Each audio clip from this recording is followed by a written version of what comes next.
Boa tarde, pessoal. Estamos aqui ao vivo, diretamente da Feira do Livro, com a patronessa da Feira do Livro, Vera Barroso. Boa tarde, Vera. Tudo bem? Boa tarde, é uma alegria estar com seus ouvintes nessa 35ª edição da Feira do Livro de Gravataí, um sucesso. Sucesso total, gente caminhando aí para tudo quanto é lado, né? A rua coberta, que ficou belíssima, né? Isso. E fechou, foi o desfecho perfeito, né? Com certeza, um abraço que deu certo. Exatamente. Unir, né, uma área que permite que as pessoas convivam, que as pessoas se encontrem e, sobretudo, inaugurada com o encontro com o livro, com a leitura, escrita, né? Exatamente, esse é o desfecho mais precioso que poderia ter, né? Eu acho que um lugar como esse, que começa com a Feira do Livro, não tem como dar errado. Exatamente. Até o sol nos agraciou, que estava aí fugindo da gente alguns dias. No primeiro dia, estava... Os melhores viriam. Sim, o sol que estava fugindo de nós durante um tempo aí, né? Ficou mas esse friozinho que chegou é para nos aquecer aqui. Exatamente. Na Feira do Livro. Exatamente. Eu estou mandando o link do nosso programa aqui para o pessoal. Mas, professora, a senhora é uma historiadora. Sim. Renomada, conhecida, responsável pelo acervo da Santa Casa, por muito também da história de Gravataí, também tem mais de 50 livros publicados, né? É uma referência nesse segmento de história no Rio Grande do Sul. Mas qual é a sua relação, a senhora é natural de Gravataí, qual é a sua relação com a Aldeia dos Anjos? Na verdade, na abertura, na quarta-feira da nossa Feira do Livro, eu expliquei e apontei 4 motivos que devam ter motivado o convite para que eu viesse a ser a patrona, né, da Feira do Livro neste ano de 2024 em Gravataí. A minha família Maciel, eu sou Vera Lúcia Maciel Barroso. Barroso é de casada, solteira, né, Maciel. Sim. A minha família Maciel, ela veio do norte de Portugal, da área minhota, né, bem ao norte, acima da cidade do Porto, no século XVI para o Brasil. E um galho foi para o Nordeste, outro galho veio para Goiás Velho, outro veio para Laguna. E o meu galho de Laguna veio para a Aldeia dos Anjos, nos anos 1700. Aqui ficaram, né, se esparramaram por aqui, e um galho foi para Santo Antônio da Patrulha. Sim, sim. Aqui é a minha terra. Né? Então, hoje ainda encontramos Maciel ali na Glorinha, que se desmembrou de Gravataí, né? Que é exatamente do mesmo tronco. Então, eu tenho ancestrais Maciel aqui, que se esparramaram e foram para, não só Santo Antônio, para outros lugares também. Sim. Um outro motivo que eu aponto, eu já trabalho com patrimônio histórico há mais de 50 anos. Só na Santa Casa eu trabalho dirigindo o arquivo histórico daquela instituição por 38 anos. Sim. Eu coordeno um arquivo é patrimônio, né, patrimônio arquivístico. Eu trabalhei na FAPA, na Faculdade Porto-Alegrense, por 30 anos, e lá não só trabalhando com história do Brasil, história do Rio Grande do Sul, história de Portugal, trabalhei também, né, com patrimônio histórico. Eu criei 2 disciplinas no curso de história, uma de introdução aos arquivos, outra de introdução à museologia e educação patrimonial. Então, assim, eu tenho uma trajetória de foco, de atenção, de dedicação, exatamente, de escrita, de produção do conhecimento, de pesquisa e de atuação do patrimônio reconhecida como tal, né? E eu trabalho também, né, ainda falando na FAPA, eu formei centenas e centenas de alunos do Vale do Gravataí. Sim, tanto é que eu já encontrei vários alunos. A relação é muito forte. Vários vieram sabendo que eu era patrona. Desde que houve o anúncio, já estão lhe parabenizando. Nossa, porque são daquilo. Pelo WhatsApp, né, e me vem aqui abraçar, tirar fotografia e tudo mais. E eu sou a coordenadora do Departamento de História da Casa dos Açores do Estado do Rio Grande do Sul há 20 anos. Então eu tenho uma relação estreita com Gravataí por conta também da atuação na Casa dos Açores. Sim. E há 2 anos atrás, eu lancei uma cartilha sobre a vinda dos açorianos ao Rio Grande do Sul, dirigida para crianças, e ela foi lançada lá na Casa dos Açores. E na ocasião tinha uma comitiva do governo açoriano, de deputados da Assembleia, sim, lá dos Açores, e o prefeito Zafalon estava lá, né? E, enfim, mais comitiva da prefeitura, e na ocasião eu manifestei, né, uma palavra a respeito da importância da obra, do significado do livro, e o que esse livro representaria para Gravataí, para o Rio Grande do Sul.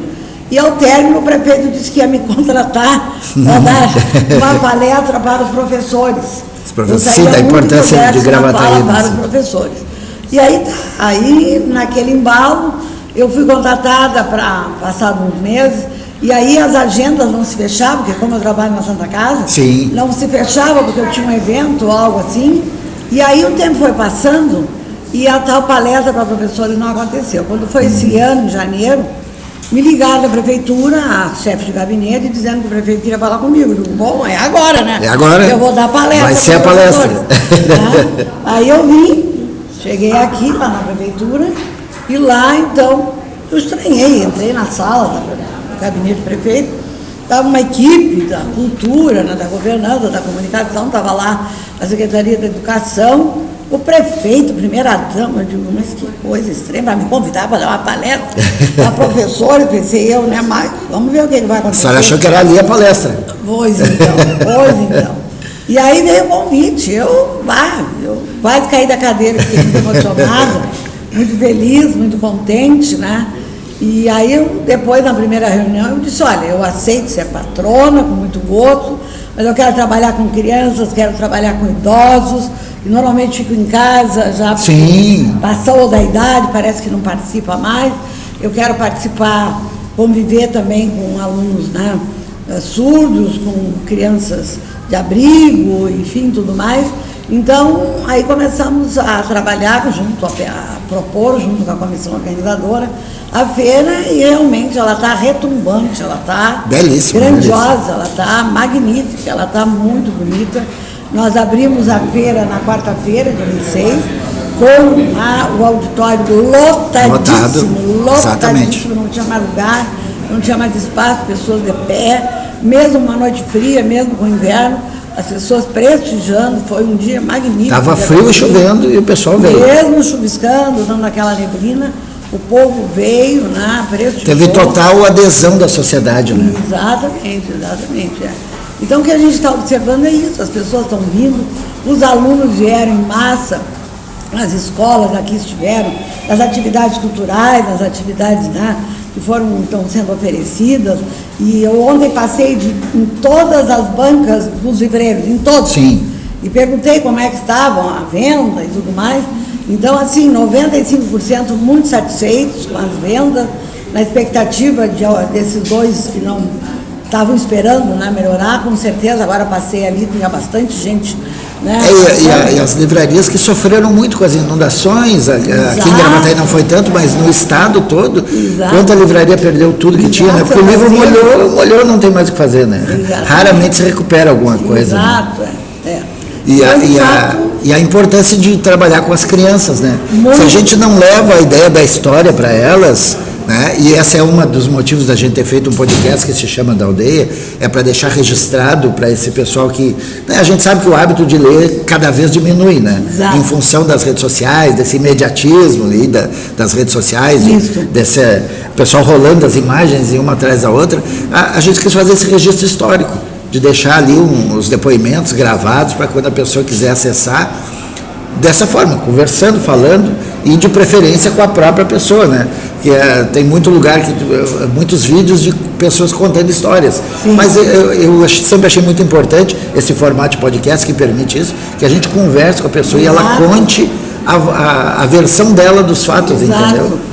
Tu tocaste muito numa questão bem interessante, bem importante. O que acontece? Hoje as pessoas estão grudadas no celular. Sim. E muitas vezes tu está lá numa sala de aula, numa palestra, na frente do palestrante, na frente do professor, e as pessoas sem menor prurido ficam ali manipulando, né, o celular e deixando de ouvir, deixando de crescer, deixando de aproveitar, deixando muitas vezes de dialogar com as pessoas, ficam ali focadas no celular. Deixando de aproveitar o momento, né? Está vivendo, ele está em outro lugar, quando ele está acompanhando a tela, ele está em outro lugar, ele não está ali vivendo aquele momento. Eu tenho me debatido muito nesse sentido, né, de que hoje as pessoas precisam ler. As pessoas precisam ter contato com a escrita, precisam produzir a escrita, e as pessoas hoje, como estão direto nas redes sociais, não escrevem mais, não pensam mais, não raciocinam mais, não se comunicam mais, porque ficam direto no aparelho, né? Sim. E eu, como sempre a gente dizia, os avós diziam, quem não lê, mal fala, mal não escuta, mal se expressa, comunica, mal escreve.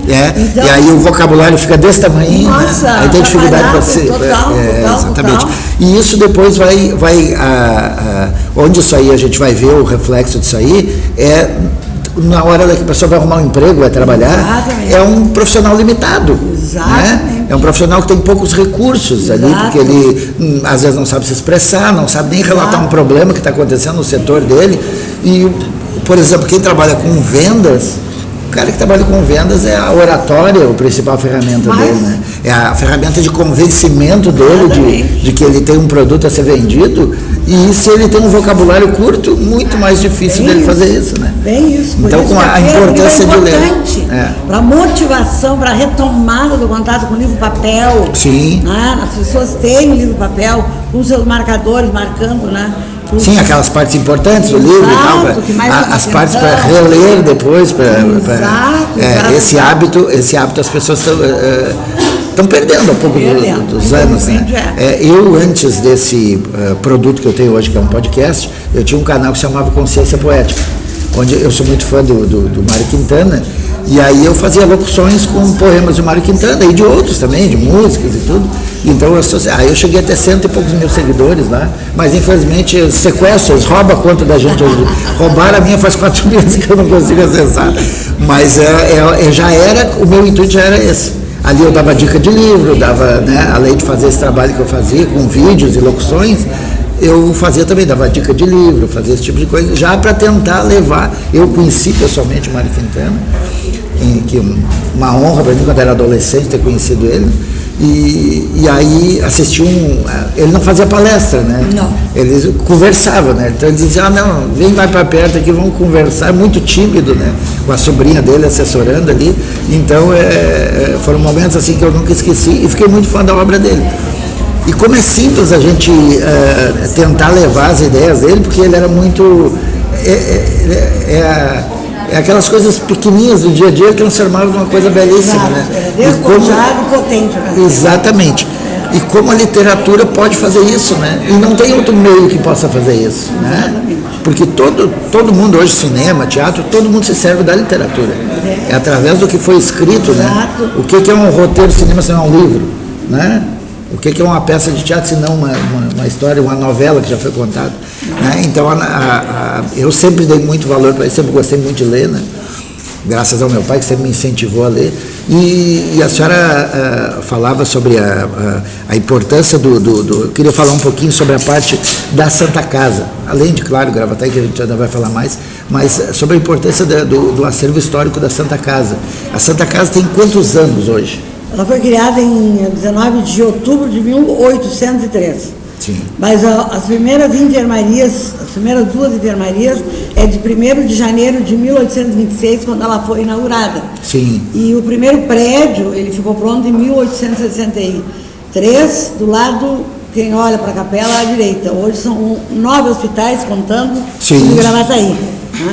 Então, lá no quarteirão, no centro de Porto Alegre, nós temos 8 hospitais. O 8º foi inaugurado agora no ano passado, no Hospital Nora Teixeira. Então ele é o 9º. E seria aqui o 10º, aqui o Dom Feliciano. Dom João Becker, desculpa. Dom João Becker. E eles foram guardando registros de tudo que ia acontecendo dentro dessas épocas aí, né? Históricos desde o século, alguma coisa do século XVIII e do século XIX, a partir de 1840, assim. 1800, começa e vai até hoje. E vai até hoje, tudo registrado, tudo... Papel, em mídias, em história oral, que a gente grava para as pessoas de memória. Sim, sim. Tá? Temos filmes, por exemplo, também. Sim. Nós temos outros suportes de memória, no caso, para além do papel. E também objetos, enfim, peças de museu e de biblioteca. E é uma belíssima história, né? Sim. É uma belíssima história. Santa Casa que tem no Brasil todo, tem Santa Casa em outros lugares também, né? São de congregações, acho que todas oriundas da igreja, né? ligadas à Igreja Católica? Na verdade, a Santa Casa é uma instituição católica, mas não necessariamente não todos ligada. que nela trabalham têm que ser católicos, não. Não, com certeza. Mas ela é uma instituição que nasce... Na verdade, quem propõe a criação de uma Santa Casa em Portugal é a rainha Dona Leonor, irmã do Dom Manuel Venturoso das Grandes Navegações. Ela olhava pelas janelas do palácio onde ela morava em Lisboa e via pessoas moribundas na rua, sem dar o devido enterramento, doentes andando na rua, pobres, sem o devido cuidado, via crianças órfãs abandonadas na soleira da porta de que alguém pudesse melhor cuidar daquela criança. Sim, alguém tivesse via velhinhos pela rua, pessoas moribundas morrendo sem o devido cuidado também. Então a Dona Leonor era uma mulher muito devotada aos pobres, à pobreza. Ela propõe ao seu irmão, que era rei, Dom Manuel, das navegações, já que tu é rei, queria uma casa santa para cuidar dos que precisam, os que não podem, no caso, né, pagar. E ele, então, ele criou em 1498, então, para onde foi Portugal? No seu império, Santas Casas foram criadas. A primeira é a de Santos, São Paulo, a segunda é do Recife, há uma briga. O Recife diz que é a mais antiga, só que eles abriram em 46, 1800, e fecharam. E a de Santos, abriram também na década de 40, no caso 40 e poucos, mas nunca fechou. Ela fechou. Fechou também. Então, assim, na verdade, a Santa Casa mais antiga mesmo é a de Santos, a outra, como fechou lá do Recife, então não é considerada a mais antiga. Mas elas todas são Santas Casas, junto a um hospital, né? E a função da Santa Casa era abrigar na saúde ou na doença um hospital, na morte um cemitério. Sim, porque antes era tudo velhice, junto, né? Na velhice um asilo. Um asilo. Para a criança, a casa da roda, que é a criança da casa. Sim, daí que veio a roda dos enjeitados, né? Que se dizia. Exatamente, Antigamente o pessoal falava enjeitado. Uma réplica até lá, que mostra como é que é. E isso nasceu em Portugal e depois veio para cá? Foi transmigrado para as cidades coloniais. E lá em Portugal deve ter uma das mais antigas lá, então? A primeira. A primeira, porque depois outras, todas as cidades de Portugal têm Santas Casas. Em 1500 por aí? Antes de 1500, isso? A primeira Santa Casa é em 1498. 1498, quase 1500.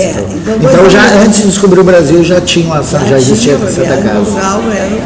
Depois Portugal transfere provisoriamente o Império para o Brasil. Aí transfere para cá. Isso. Mas é uma belíssima história também a ser contada, né? Sim, com certeza. Então, a Santa Casa é uma instituição de benemerência que vai atender desde sempre as capitais, as cidades. Sim.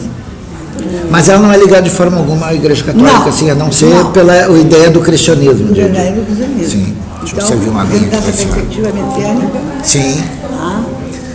Sempre surge uma dúvida de que é do Vaticano, de que é da Santa, que tem a ligação, mas a ligação é mais na ideia cristã de atender todo mundo, né? Todos. Né? Iniciativa privada. Sim. Não é e vive de doações.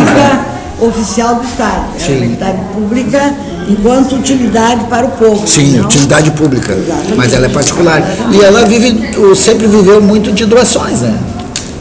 Como é que é? Ela viveu sempre muito de doações, de governos e particulares. Até a década de 60, os doadores eram muitos, com grande monta de dinheiro, ou de joias, ou de imóveis, de casas, de terrenos, até uma senhora deixou propriedade de Portugal para a nossa Santa Casa. Para a Santa Casa aqui de Porto Alegre? Sim. A segunda Santa Casa do Rio Grande do Sul é de Pelotas, sim. 46. Mas então as Santas Casas, elas realmente, elas têm um papel tiveram sempre um papel muito importante para a saúde pública do Brasil, né? Importantíssimas para a saúde pública do Brasil, né? Que depois ali foram formadas várias parcerias com o Estado, com o Sistema Único de Saúde. Sim. Então daí se desenvolveu muita coisa. Daí a gigantesca importância da Santa Casa para o sistema de saúde pública do Brasil, né? Bem isso aí. Ela vem cumprindo seu papel de responsabilidade social em todas as áreas, em várias frentes, pneumologia, oncologia, pediatria, Hospital da Criança Santo Antônio, e por aí vai, quer dizer, todas as especialidades hoje de grande porte e de grande demanda são atendidas pelos diferentes hospitais. Então tem o Hospital Geral, que é para doenças em geral. Tu vai para o Hospital Santa Rita, é câncer. Câncer, sim, oncologia. São Francisco, é pulmão. São Francisco é coração. Pereira Filho é pulmão. né? Tu vai para o São José Cabeça. Sim. Né? E assim vai. E, enfim, então nessa direção, a Santa Casa hoje é considerado um dos maiores hospitais que no Brasil servem ao SUS. Ao SUS, sim, exatamente. É que o SUS não tem uma rede hospitalar, assim, é só convênios, né? Não tem uma rede própria do SUS. Não, o SUS não tem, né? Sim, não. Ele se serve dessas instituições, que tem o Hospital de Clínica, e outros hospitais, tem Conceição, né? A gente sabe que é um conjunto no hospitalar, né? Mas a maior de todas, acho que é a Santa Casa mesmo, que está há mais tempo, né? Há mais tempo e a mais estruturada também. A conversão aí tem clínicas, que é muito grande o hospital, mas eu acho que o número de leitos talvez não tem. Sim, aqui, acho que em Porto Alegre o de clínicas é o que chega mais próximo da Santa Casa, em volume de atendimento e tudo. Da termos de Brasil, acho que a Santa Casa nada supera a Santa Casa, né? Tanto é que a Santa Casa fez o primeiro hospital de transplantes da América Latina. Sim, da América Latina. Sim, que foi feito aqui o primeiro transplante da América Latina, né? Aqui da Santa Casa. Exatamente. Totalmente voltado para transplantes. Sim, para transplantes. Que foi um avanço na medicina do Brasil gigantesca, né? O primeiro lugar que foi feito um transplante de pulmão e coração junto também foi aqui, né?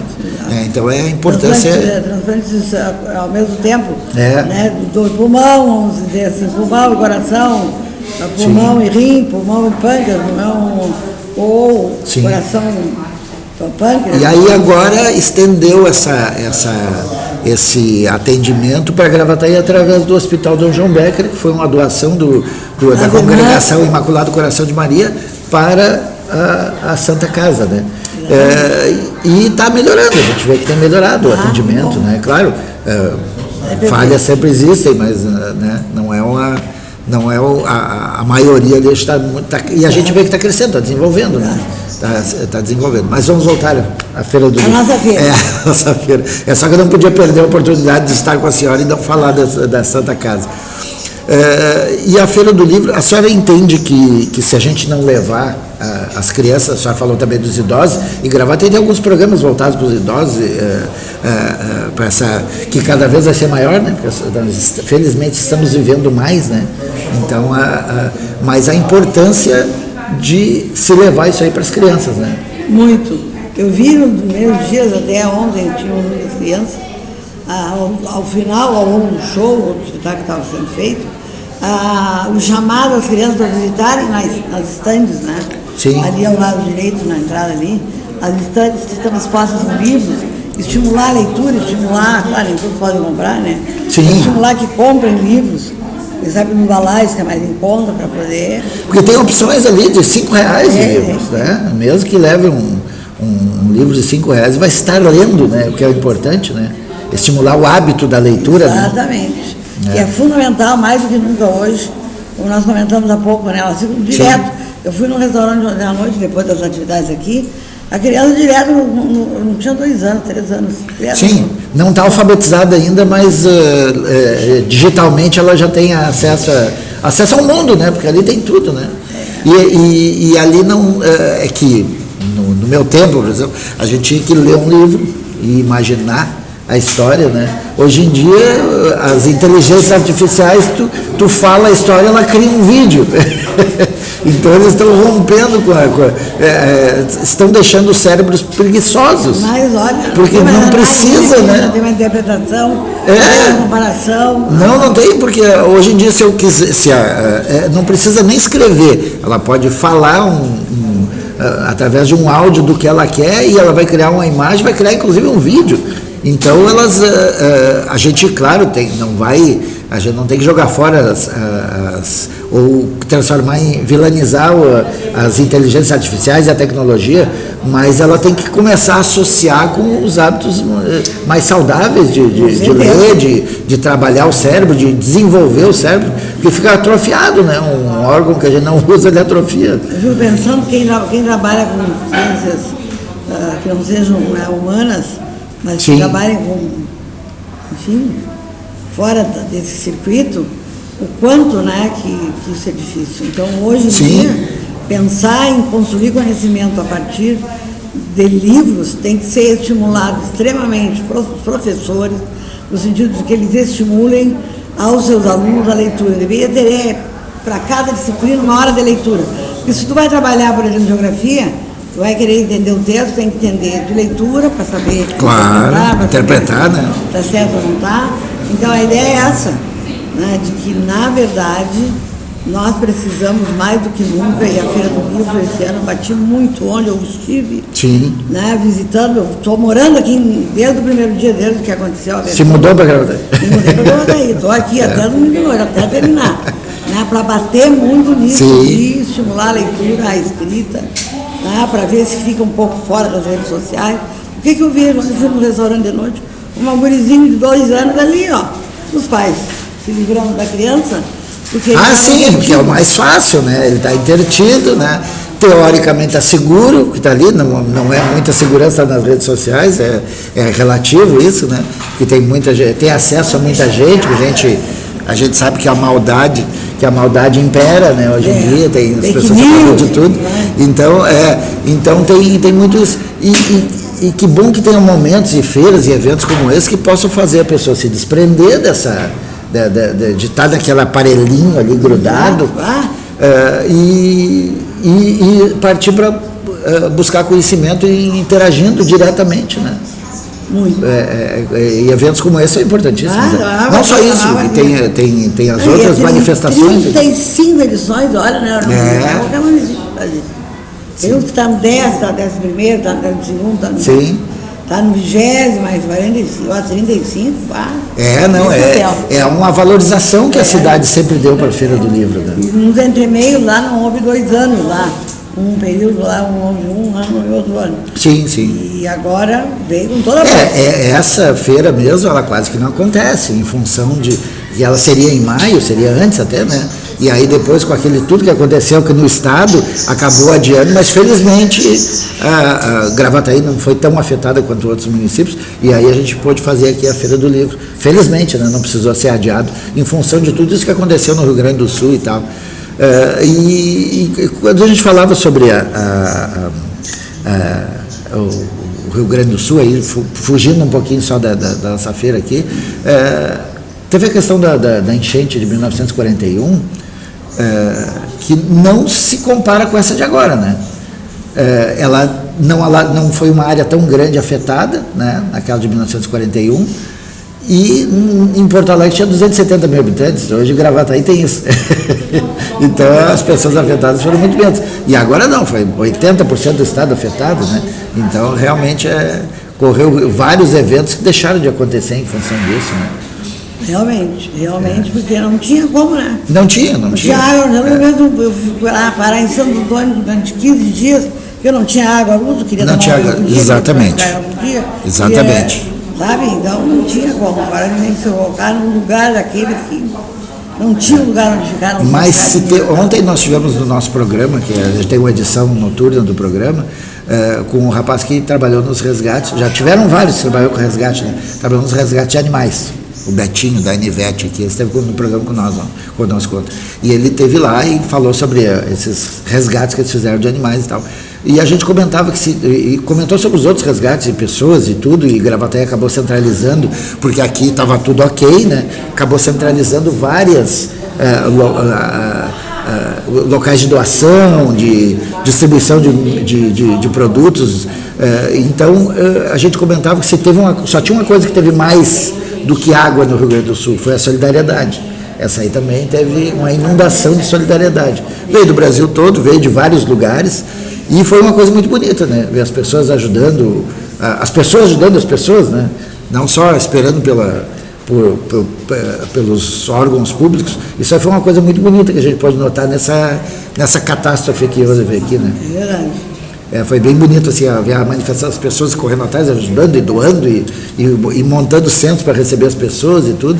Então foi uma coisa muito bonita que aconteceu aqui.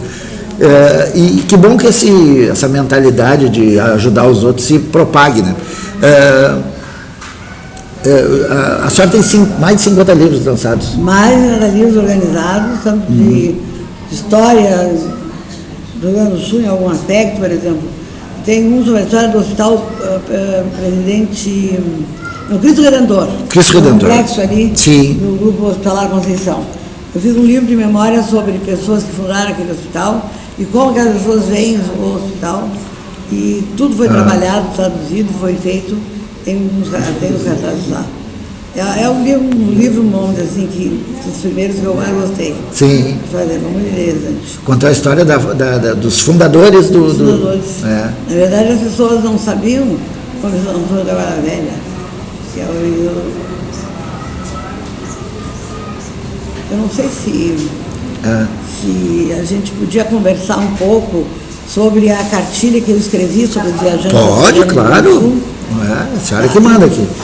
Então, assim, eu escrevi uma cartilha sobre os viajantes no Rio Grande do Sul para mostrar a vinda dos açorianos para cá, na medida em que o Rio Grande do Sul foi povoado por portugueses do continente, portugueses das ilhas, quer da ilha do arquipélago da Madeira, do arquipélago dos Açores, e o Rio Grande do Sul foi povoado por alemães, italianos, poloneses, russos, húngaros, suíços, suecos, austríacos, búlgaros, espanhóis de novo, etc. e tal, e pouco se sabe sobre a presença açoriana, o povoamento açoriano no Rio Grande do Sul. Então, motivada pela Casa dos Açores, eu escrevi uma cartilha que a gente está doando aqui na nossa feira, aqueles que desejarem que o seu filho leia ou um sobrinho. Muito importante. Pode passar na nossa sala ali na Casa dos Açores. A Casa dos Açores, que é aqui na entrada da Rua Coberta. Exatamente. E ali, então, a gente doa esse exemplar, e essa cartilha, ela exatamente traz um pouco do que muitos deveriam saber, que o Rio Grande do Sul, se é um estado do Brasil português, muito se deve ao papel que os açorianos desempenharam como povoadores aqui no Rio Grande do Sul. Então, além dessa cartilha, o AMON, que é da Casa dos Açores, também tem uma... Tinha um AMON que já fez vários programas. Exatamente. Nós já fizemos programa com ele. Já. Indígena aqui. Então, ou seja, existem obras bem interessantes que divulgam a história de Gravataí, como é o caso do Raízes de Gravataí, que ontem à noite foi lançado na versão e-book, porque a versão papel ela foi lotada. É um conjunto de 4 volumes, uma caixinha, que foi editado em 2011 e que traz muitos textos, mais de 100 autores, aliás, 200, se não me engano, 220 autores que ali trazem aspectos diferenciados da história de Gravataí. Na quinta passada, agora anteontem, eu ofereci uma fala para os professores de História da Rede Municipal de Ensino, e tinha alguns também da estadual, exatamente para trazer o pano de fundo da história do Rio Grande do Sul, para dentro dela focar a história de Gravataí, que é trabalhado no 3º ano com as crianças. É que muito da história do Rio Grande do Sul passa por esse eixo aqui de Laguna, começa lá em Laguna e passa por aqui, ali de Osório para cá. Exato. Então, tu não pode trabalhar a história da Gravataí dissociada da história do Rio Grande do Sul. Por isso que a minha tentativa foi de fazer essa história linkada, história do Rio Grande do Sul com história de Gravataí. A minha família mesmo, que é Fialho, veio dos Açores, eles vieram dos Açores, eles são sefarditas, né, que foram da Espanha para Portugal, para ser cristão novo, né, e depois acabaram vindo para cá, né. Até hoje ainda tem restaurante, tem coisa lá dos Fialho em Portugal. Em Évora, por lá, tem o restaurante Fialho, que é o mais antigo da Europa. Tem mais de 100 anos o restaurante Fialho lá em Évora, que serve especialista em caça. Conheço Évora, uma cidade bonita. No centro de Évora tem o restaurante Fialho, que é o mais antigo da Europa, lá, especialista nessas caças lá. Pratos feitos com lebre, Lá em Coimbra serve muito esse tipo de Isso, exatamente. É uma tradição da região. Né? Porque era o que tinha disponível lá, né? Então, codorna. Como era passarinho para os italianos. Exatamente. Lá o que eles tinham era codorna, era esse tipo essas marrecas e tal. E eles se especializaram em fazer pratos mais sofisticados com isso aí. Sim. Ganharam vários prêmios e tudo. Então, está lá até hoje em Évora, numa das praças de Évora, tem o restaurante Fialho lá, que foi fundado pelo Amor Fialho. Tinha um nome bem sugestivo. Legal, né? E hoje estão com os netos deles lá, administrando esse restaurante lá. E aí os Fialhos de Gravataí vieram de lá, dessa região toda ali. Né? Que legal. Muito interessante. E essas histórias, se não tiver ninguém contando, elas se perdem, né? Se não tiver esse registro que nem a senhora fez, repassar, mostrar esse caminho, né? E muita gente não sabe a origem do próprio sobrenome, não sabe de onde é que veio, né? Eu Isso aí sempre é muito dizia bom. para os meus alunos na faculdade, se tu souber mais da tua história familiar, da tua história da onde cada um de vocês vieram, nada contra o psicólogo, nada contra o psiquiatra, o psicanalista, mas tu acaba te encontrando de uma forma mais equilibrada no mundo se tu tem essa raiz conhecida das tuas origens, dos teus ancestrais, né? Sim, como é esse importante, link, né? Como é que foi se formando a família e tudo mais, e como que é importante isso. Assim é uma cidade, quer dizer, uma cidade em que os seus habitantes não se reconhecem nela como protagonistas da sua história, né? Na verdade não é a cidade que vai ter o seu desenvolvimento efetivo. Então eu sempre digo que um administrador de um município que tem como lastro a história daquele lugar, com certeza ele está promovendo o efetivo desenvolvimento do seu município, né? Por isso que cada vez mais a educação e também a cultura devem ser balizas, devem ser alicerces do desenvolvimento de uma comunidade, de um município, né? De uma cidade e assim por diante, né? Por isso a importância de se investir na cultura, como é o caso de uma Feira do Livro. Porque alguns agora, depois da catástrofe que nós vivemos em maio, nós vamos fazer a Feira do Livro, agora que a gente tem que retomar. Agora tem que fazer, exatamente. Agora tem que retomar, é como que um suspiro de esperança, né, para sair daquele sufoco que se passou.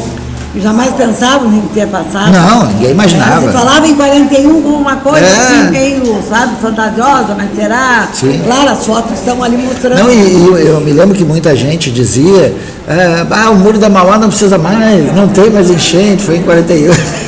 E agora teria sido pior se eu tivesse aquele muro. Já foi com o muro, já foi ruim, imagina assim. Mas gente já fez a minha culpa, já, como se diz o outro. Não querendo saber mais do muro, agora graças a Deus, né? Não, eu fui o que disse, esse muro aí não precisava mais. E depois fizeram até um projeto nele lá, quando revitalizaram a orla do Guaíba, fizeram um projeto que ficou bem bonito. Ficou bem bonito até. Que antes era só, né, um muro aí, não tem muita graça, né? Mas dá para trabalhar com isso. Fizeram, ficou bem bonito lá, está iluminado, para quem passa de noite, é muito bonito. Não sei se estragou agora durante a enchente, mas com certeza vão arrumar se estragou. E claro, tem que aproveitar, e realmente a gente não sabe se isso não vai virar um novo normal para a gente, né? Seguidamente tem enchentes, a gente não sabe, né? O problema é o seguinte, é que nossa cidade de Porto Alegre foi aterrada. Roubou o espaço que era da água. E a água dá resposta. Dá resposta, quer dizer, se o povo não cuida, para além do aterramento, desmatando, né, não cuidando do meio ambiente, a água avança. Uma hora vai chover muito, né? Que sirva de lição, que é aprendida, né? O pessoal lá, não é hora da gente, não adianta ficar apontando culpado agora, mas que tudo isso tem que servir de alerta para muita gente. Muita gente tem que abrir o olho aí e ver, olha, a relação que a gente tem com o meio ambiente tem que mudar também, aproveitar, né? Exatamente. Até, sabe, para a questão dos patrimônios. Quantos arquivos, quantos museus, quantas bibliotecas foram atacadas pela água, se perderam livros. Porque fica tudo ali, né? Naquela região. Ali está cheio de museus, de livrarias, de editoras, né? Então, eu recebi telefonemas, né, dizendo, olha, eu perdi um livro do Raízes de Igrejinha, que é um evento que eu fiz durante 30 anos. A senhora não teria algum exemplar de Igrejinha para mudar? Na própria cidade de Igrejinha, não tinha nenhum. A sua história foi perdida pela água. Tem cidades que não sobrou nada, né? Tem cidades que não sobrou nem a prefeitura, né? Então, bem isso e eu me lembro que eu vi aí o pessoal que tem livraria em Porto Alegre, em alguns bairros, o pessoal tirando os livros dentro da água. Aquilo é muito triste, né? Muito triste. Muito triste mesmo. Então, estamos chegando ao fim. Quanto tempo a gente já está de programa aí?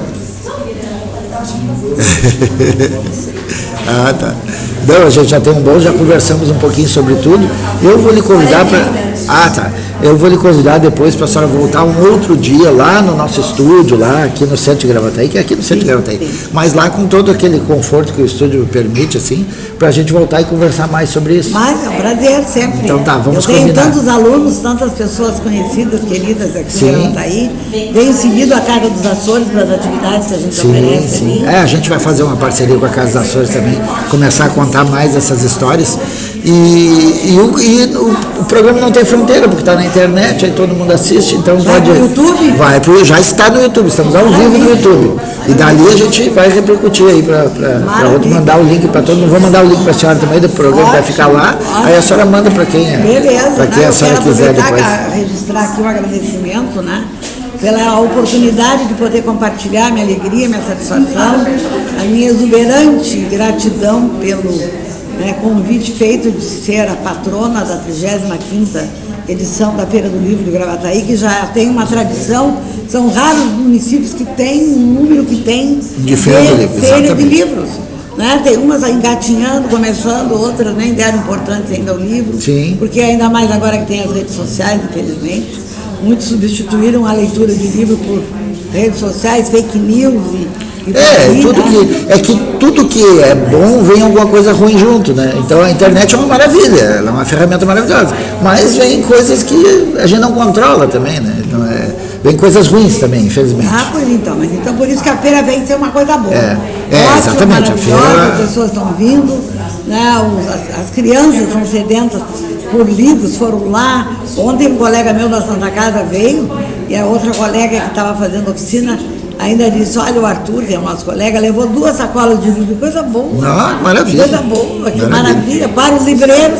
Claro, valoriza, dá um ânimo, né? E por outro lado, né, levar a leitura, em vez de ficar ali só apertando o botãozinho, muitas vezes estão lendo se desliga um pouco da internet e entra naquela história do livro ali. O nosso programa, ele além de ser da aldeia, porque a gente está na aldeia dos Anjos, né, ele também tem uma outra premissa também, que é de Leão Tolstói, de 1850, que é falar do mundo, fala da sua aldeia. Leão Tolstói pensou que além de um grande escritor, de Ana Karenina e Guerra e Paz, ele também era um pensador, ele também se tornou um dos filósofos da época dele. E ele tinha essa ideia assim, tu quer falar para o mundo, fala da tua aldeia, que tu vai estar falando para o mundo todo. Exatamente. E é uma das premissas do nosso programa também, e que bom tê-la aqui conosco. Muito Eu obrigada, agradeço demais estar aqui conosco pela oportunidade, e até uma próxima. Muito obrigado. Para vocês, tudo de bom. Obrigado. Tá certo.